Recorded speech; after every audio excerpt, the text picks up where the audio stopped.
بسم اللہ الرحمن الرحیم۔ شروع اللہ کے نام سے جو بڑا مہربان نہایت رحم والا ہے۔ حضرات گرامی، قبل اس کے کہ میں دعوت خطاب دوں صاحبزادہ علامہ حافظ ہشام الہی ظہیر حافظہ اللہ کو، ان کے خطاب سے قبل میں ان کے برادر اکبر علامہ حافظ ابتسام الہی ظہیر حافظہ اللہ، ان کی مسلکی اور دینی خدمات کے سلسلے میں ایک یادگاری شیلڈ پیش کرنا چاہتا ہوں، اور اس کے لیے میں دعوت دوں گا استاذ الحفاظ حضرت حافظ عبدالستار حافظہ اللہ اور فضیلت الشیخ ڈاکٹر حافظ عبدالرشید مسعود عبدالرشید اظہر تشریف لائیں اور ان کی یہ شیلڈ وصول کریں گے۔ فاضل نوجوان محترم عبید اللہ ارشد بھائی تشریف لائیں اور علامہ حافظ ابتسام الہی ظہیر حافظہ اللہ کی شیلڈ وصول فرمائیں۔ عبید اللہ بھائی آؤ۔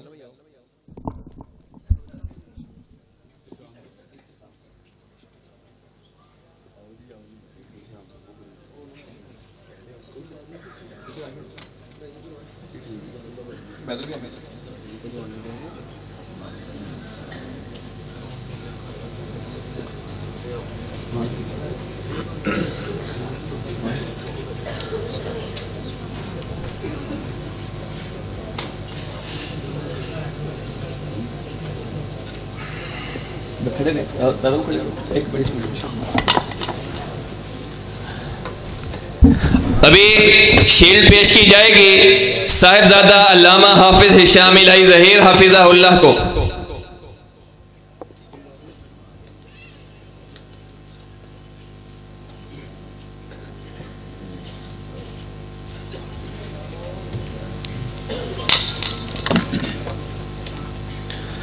حضرات گرامی، دل جمی سے تشریف رکھیے، اپنی بیداری کا ثبوت دیں، اس کے بعد خطاب شروع ہوگا۔ نعرہ تکبیر، بلند آواز سے نعرہ تکبیر، نعرہ تکبیر۔ جو بھائی پیچھے کھڑے ہیں آگے تشریف لائیں۔ نعرہ تکبیر۔ حضرات گرامی، ابھی جس شخصیت کو میں دعوت سخن دینے جا رہا ہوں، وہ شخصیت ملک پاکستان میں کسی تعارف کی محتاج نہیں ہے۔ آپ سب جانتے ہیں، سب بھائی اس بات سے واقف ہیں، ملک میں جب بھی کوئی فتنہ اٹھتا ہے، اس فتنے کے مقابلے میں جو سب سے زوردار آواز بلند ہوتی ہے وہ یہی آواز ہوتی ہے جب ملک کے اندر فتنہ انکار حدیث اٹھتا ہے۔ یہی وہ شخصیت ہے جو اس فتنے کا رد کرنے کے لیے میدان میں موجود ہوتی ہے۔ جب ملک کے اندر لبرلزم کا فتنہ اٹھتا ہے، یہی شخصیت سب سے پہلے آواز بلند کرتی ہے۔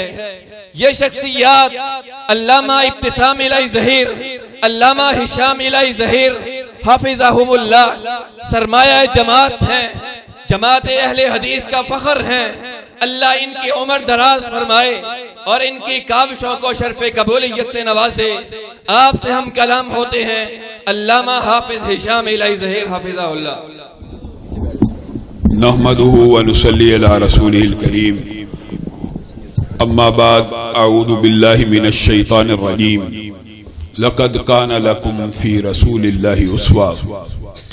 معزز سامعین گرامی قدر، سب سے پہلے تو میں اپنے بزرگ اور عصر حاضر کے ایک عظیم ولی حافظ عبدالستار کا شکریہ حافظہ اللہ کا کرنا چاہتا ہوں، اور اس کے علاوہ اس علاقے میں میری جماعت کے بہت سے ساتھی، میری جماعت کے بہت سے دوست، بہت سے چہرے ایسے ہیں جن کو میں جانتا بھی ہوں، پہچانتا بھی ہوں، چاہے یزدانی بھائی ہوں، ساجد وکیل ہوں، حافظ حبیب صاحب ہوں، عارف تلمبے والے ہوں، مدثر طفیل ہوں، یہ سب میرے ساتھی، میرے رفقا ایک عرصے سے یہاں پہ موجود ہیں۔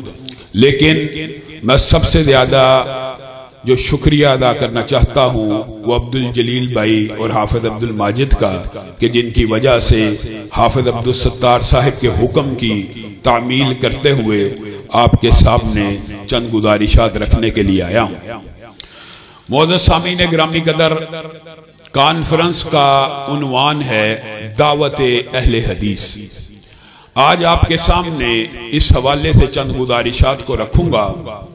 بخاری شریف کی ایک بڑی طویل حدیث ہے جس کا اختتام یوں ہوتا ہے کہ جس نے رسول اللہ کی اطاعت کی اس نے اللہ کی اطاعت کی، اور یہ مفہوم قرآن پاک کی آیتوں کا بھی آپ کے سامنے موجود ہے۔ لیکن اس حدیث کے آخر میں ایک جملہ ہے جو مجھے اور آپ کو سمجھ آ جائے، جیسے میرے پہلے بھائی کہہ رہے تھے کہ دنیا میں احترام کے قابل ہیں جتنے لوگ، میں سب کو مانتا ہوں مگر مصطفیٰ کے بعد۔ حقیقت میں اگر یہ حدیث اکیلی سمجھ آ جائے تو دعوت اہل حدیث سمجھ آ جائے۔ وہ کیا ہے؟ محمد صلی اللہ علیہ وسلم فرق بین الناس، محمد صلی اللہ علیہ وسلم فرق کرنے والے ہیں لوگوں کے مابین۔ کیا مطلب؟ ایک شخص کی ایک رائے ہے، دوسرے شخص کی ایک رائے ہے، دونوں عالم دین ہیں، دونوں تابعین ہیں، دونوں اولیاء ہیں، بلکہ دونوں صحابی ہیں۔ اب ان میں سے کیا یہ دیکھا جائے گا یہ دونوں تو بڑے جلیل القدر صحابی ہیں، آدھا گروہ ان کی بات مان لے، آدھا گروہ ان کی بات مان لے؟ کیا دین کا یہ مزاج ہے؟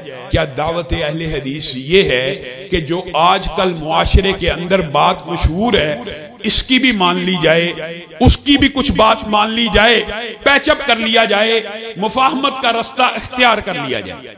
بات کو چند دلائل کے ساتھ آپ کے سامنے رکھنا چاہتا ہوں۔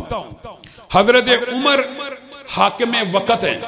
حضرت عمر ایک آرڈیننس جاری کرتے ہیں۔ وہ آرڈیننس کیا ہے؟ وہ لکھ کر بھیج دیتے ہیں قاضیوں کو کہ دیت کے باب کے اندر میں ایک آرڈیننس جاری کرنے لگا ہوں۔ آپ لوگوں نے یہ مثالیں یاد کرنی ہیں، اور اگر یاد ہو جائیں، بات سمجھ آ جائے تو آپ کو دعوت اہل حدیث سمجھ آ جائے گی۔ اور یہ منہج اگر کسی بریلوی کا ہے، کسی دیوبندی کا ہے، تو ہمارے اور اس کے منہج میں کوئی فرق نہیں ہے۔ نام میں فرق ہو سکتا ہے، نام میں فرق ہو سکتا ہے، لیکن اگر منہج ان کے گروہ میں سے بھی کسی کا یہی ہے تو ہم دونوں کا منہج ایک ہے، طریقہ ایک ہے۔ نام جو مرضی رکھ لیا جائے، منہج ایک ہونا چاہیے، دعوت ایک ہونی چاہیے۔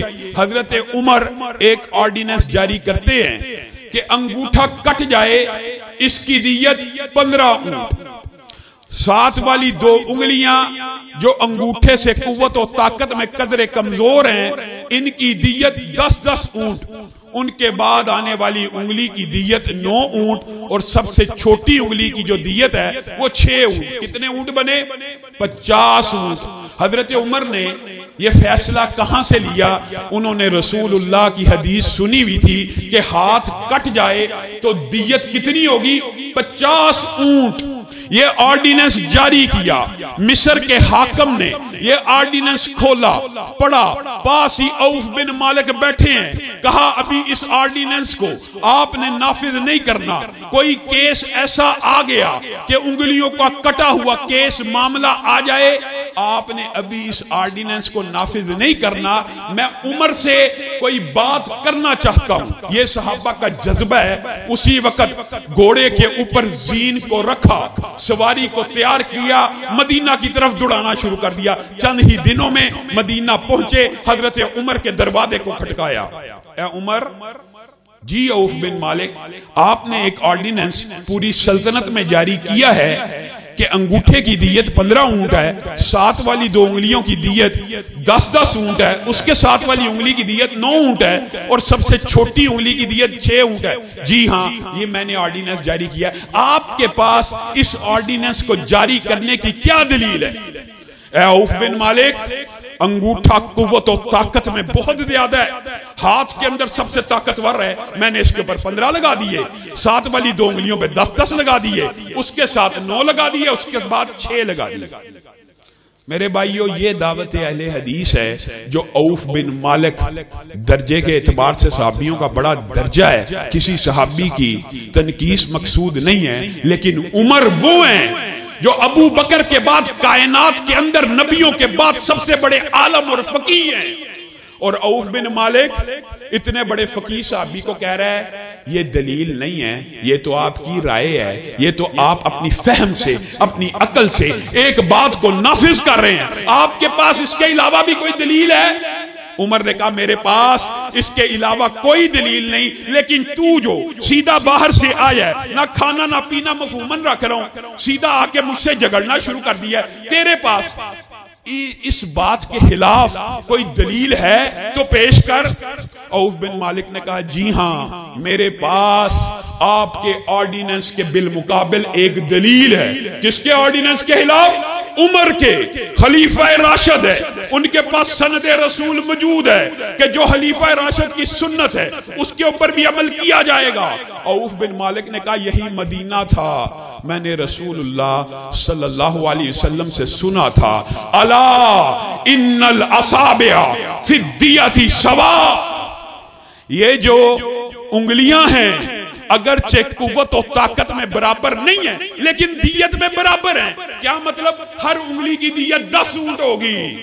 حضرت عمر ضد پہ اڑ گئے، نہیں جی میں نے آرڈیننس جاری کر دیا، یہ میں نے رائے کر دیا، یا اس وقت بھی امت مسلمہ کا یہ مزاج ہوتا آدھے عمر کی مان لو آدھے عوف بن مالک کی مان لو، یہ نہیں ہو سکتا دین میں۔ ایک کی بات کو چھوڑا جائے گا اور ایک کی بات کو مانا جائے گا، اور کس بنیاد پہ مانا جائے گا؟ محمد صلی اللہ علیہ وسلم فرق بین الناس، رسول اللہ صلی اللہ علیہ وسلم کی ذات فرق کرنے والی ہوگی۔ عوف بن مالک نے حدیث سنا دی، حضرت عمر نے کاتب کو بلایا، کہا ادھر آؤ، کہا بتائیے، کہا میرا فتویٰ لکھا جائے، پورے کا پورا فتویٰ لکھ دیا۔ نیچے عوف بن مالک کی سند سے ایک حدیث لکھی جائے کہ عوف بن مالک نے یہ حدیث عمر کو بیان کی ہے، لکھ دی، کاتب نے عمر کا فتویٰ بھی لکھ دیا، عوف بن مالک کی سند سے حدیث بھی لکھ دی۔ اب کیا لکھا جائے؟ اب لکھ دیا جائے یہی دعوت اہل حدیث ہے، یہی منہج ہے۔ اگر کسی بریلوی کا ہو ہمارا منہج ایک ہے، اگر کسی دیوبندی کا ہو ہمارا منہج ایک ہے، ناموں کا فرق ہو سکتا ہے۔ عمر نے کہا اب لکھ دو، اوپر عمر کا فتویٰ ہے، نیچے رسول اللہ کی حدیث ہے۔ اب میرا فتویٰ یہ ہے عمر کی بات کو رد کر دیا جائے، رسول اللہ کی حدیث کو جاری کر دیا جائے۔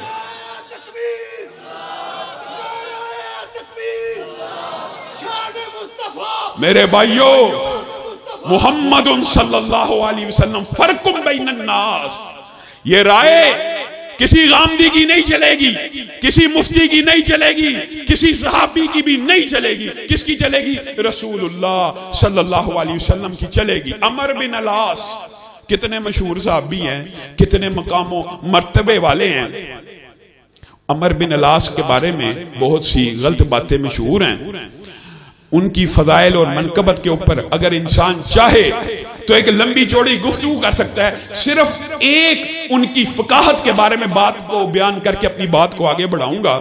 ایک مرتبہ رسول اللہ صلی اللہ علیہ وسلم بیٹھے ہیں، عمر بن العاص آئے ہیں، رسول اللہ صلی اللہ علیہ وسلم نے کہا اقضی بینہما، اے عمر ان دونوں کے درمیان فیصلہ کیجئے۔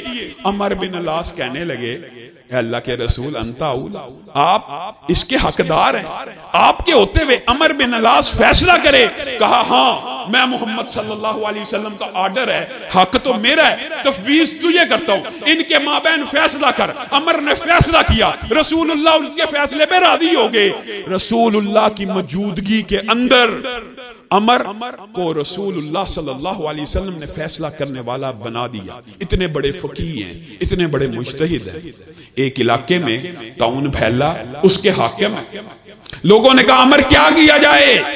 عمر نے کہا طاعون پھیل گیا، ایسا کیا جائے کچھ وادیوں میں نکل جاؤ، کچھ نہروں کے اندر نکل جاؤ، کچھ جنگلوں میں نکل جاؤ، پھیل جاؤ، یہ اللہ کا عذاب آ گیا، منتشر ہو جاؤ، دور دور چلے جاؤ۔ لوگوں نے سامان کو لادا، گھوڑوں کے اوپر رکھا، سواریوں پہ رکھا۔